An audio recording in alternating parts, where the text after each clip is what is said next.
Hello, everyone. This is our January newsletter, and I have a few things that I would like to go over. And always, if you have any questions, you can reach out to me. So, first of all, I just wanted to let you know that we are going to continue working on our name, colors, and our numbers. So, we are going to continue to be working on those things. We're also going to be going through a few studies as well. So as we're working on our names and our colors and our numbers, we'll be doing ocean studies, we'll be doing some desert studies, fall studies, different things of that nature. Our next thing is parent-teacher conferences and home visits. So for those of you that have not finished parent-teacher conferences and home visits, there will be a continued sign up for those as well. And I will either have those posted on Class Tag or I will reach out to you individually to get those finished. So please be looking out for that. As well as Class Tag. Class Tag is a super and informative way for us to keep in contact with each other. It also gives you the most updated information about what's going on in our classroom and just what's going on in the community. I always post on Class Tag. So it is super important that you look at it daily to find out what's going on. Also, Ready Rosie. Ready Rosie, I send out playlists weekly on Ready Rosie. So please, if you have not accepted your invite for Ready Rosie, please do so. As well as My Teaching Strategies. My Teaching Strategies is how I continue to give the progress of how your child is doing. So your invite for My Teaching Strategies has been sent out to you. Please just click on it. I know they also have a little app that you can download and also give me back the feedback on how your kiddo is doing with the information that I'm sending you, the activities that I'm sending you. It is fine if you just send me the pictures directly on the activities that your child's doing, but you can also send it directly to My Teaching Strategies. Again, that is where I put all the information on how your child is doing, and that is where it is kept. So My Teaching Strategies is also very important. If you have any questions on any three of those forums, please let me know. For those of you who missed out on our parent meeting on January 7th, it was working on challenging behaviors, and due to COVID and the inability for our kiddos to be able to get out, we are seeing a lot more challenging behaviors, tantrums, and things like that. We had Deb Kirby from the Coastal Center kind of run that, and it was really, really great. She did say she will do another one for us in the future. If we want one, she has no problem doing it. She also said if for those of you who are more comfortable in having a one-on-one questions with her, she will do it, no problem at all. So let me know if you feel more comfortable one-on-one with myself and her, asking her questions, having more personal questions you want to ask. She has no problem sitting down and through Zoom and doing those kinds of questions. I did want to go ahead and share with you the key takeaways from what that meeting held. So I am going to go ahead and I am going to share my screen, and we are going to go ahead and take a look at what was given to us. So this is COVID times and kids. So I want to look at the social and emotional well-being of our kids. So our kiddos, they're just little humans, and their interaction and thrive. We can see it's a little less, and they might get a little more rambunctious with the things that they do. Our kids, we're seeing that they're going to struggle with the instability, from being able to go either to school or in a place where they were around a lot more people or a lot more kiddos, to not being able to. So that is having that inability to being exposed to social situations is challenging their social and emotional health. And we are seeing regressive behaviors due to that. So that was one thing that, really did stick out to a lot of the people that did join us for our meeting, that we were all able to see, and many of our children of many different ages.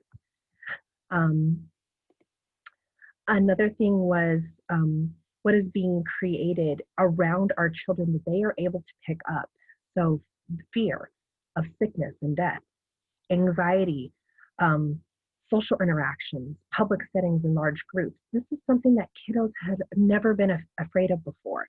I have to stay 6 feet away. We have to wear masks. We can't do things as we used to do. So resilience, family bonds. Hey, I can't go to grandma's house anymore because I might get her sick. Just different things like that. Community connectivity is another thing that, isn't there as much as it was.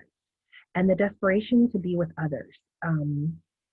There is so much that kiddos are feeling that we don't really see because they don't know how to verbalize that. So it's coming out more and more with our children. Signs of distress. We will see a lot more baby talk, inappropriate seeking of connections, the tantrums. And frustration comes in many different ways.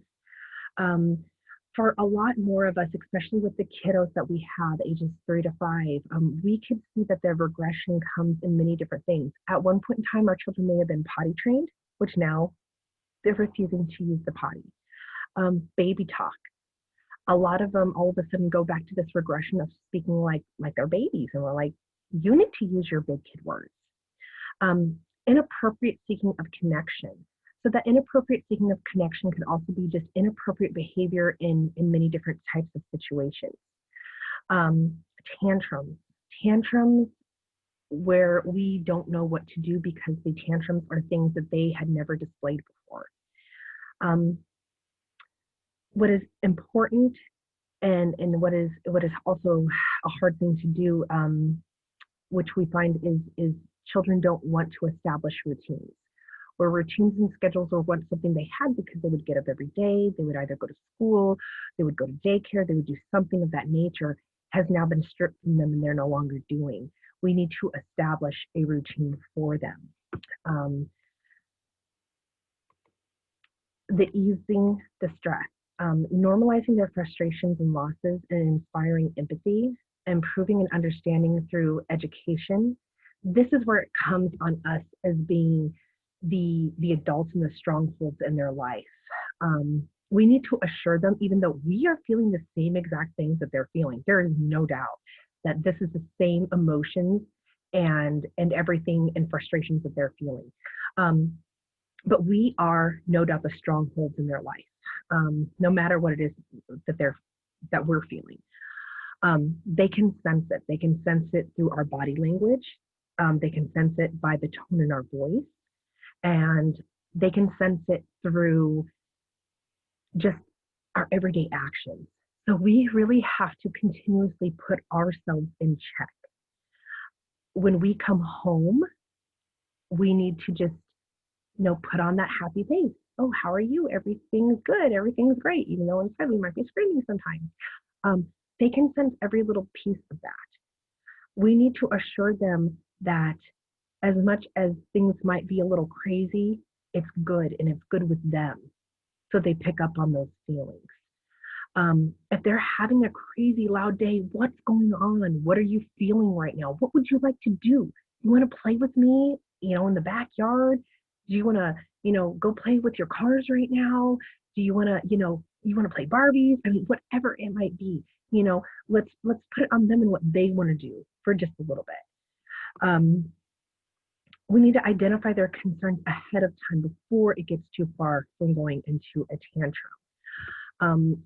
right now, like I said, lives are crazy and their aggression is an unmet need. So we need to sometimes tell them, use your big girl voice, use your big boy voice. Tell me what is wrong. Um, Also, look at your family unit. You know, it is this worry, is this um, if it's whining, if it's craziness, it is happening with the adults in your home too. If it's yelling, if it's screaming, you know, are those what the adults doing in your home? Is that why maybe your little is doing all the yelling and the screaming as well? You know, put your family unit in check. Um, One of the biggest key takeaways that I took from this as well was that our children need outlets. As much as we may not understand and look at it, for those of us who go to work every day, that is our outlet. We get to interact and we get to speak with other people. Our children do not get that. When we go to the grocery store, when we go to the store in general, and we do not take our children with us, that is our outlet. Social media is an outlet. Our children do not have those things right now, and they do not get those things. So our children need to have some kind of outlet. Whatever you may feel comfortable with, whatever that outlet may look like at this time, if it could possibly be signing your child up for some kind of sports. I know they've currently opened sports right now, so that could be an outlet for them. Um, I really, have pressed hard with our group meeting time. That is an outlet for your kiddos. They're there with other children, and even though it is on the computer, it is a time where they're interacting with other children, not that face to face and that touch contact, but it is still a contact they do have with other kiddos. Um, let's find an outlet for them. Those were my biggest key takeaways from this. To let you know also, we are going to have another parent meeting. It is going to be Thursday, January 28th from 4:30 to 5:30. It is going to focus on literacy and rhyme. So there will be another one this month. I know our last one was a little short notice, so we are going to have another one this month. So there will be more information to come on that, and we'll have flyers going out very, very soon. Um, I also wanted to just to remind everybody, my hours of working again, Monday through Thursday, 6 a.m. to 4:30 p.m. You can also, everybody has my cell phone number. You text me anytime, send me emails at any time. You can call me, during those hours, no problem at all. And then for this month, I also want to share with you our activity of the month, which I thought was really great. So this activity for the month is I am absolutely love handprints. Anything to do with handprints I think is great. So because it's such cold weather out there, it's a handprint project. So using the paint that everybody has in their boxes, doing a handprint project and then helping them just go ahead and, make the little mittens over it. And what I would love to see on this is have them try to write their names on the piece of paper above it. And then if you could just take that picture, send it to me. I would love to see what this looks like. I think they'd have a lot of fun making it. Do whatever they want with it. I mean, if they want to color around it, make their mittens however they want, I think that would look absolutely great. But that would be a wonderful, I think, family activity to do together, as well as the rest of the activities that I send each week. When I give you guys your home activities, is also super important that you guys do send me those, what those look like. Also pictures of while your kiddos are doing those activities. Send me pictures of those. That's the way I can see how they're doing developmentally, how they're growing, and we can just, follow those along together. If you have any questions, concerns, always feel free to reach out to me. Thank you guys so much. Bye.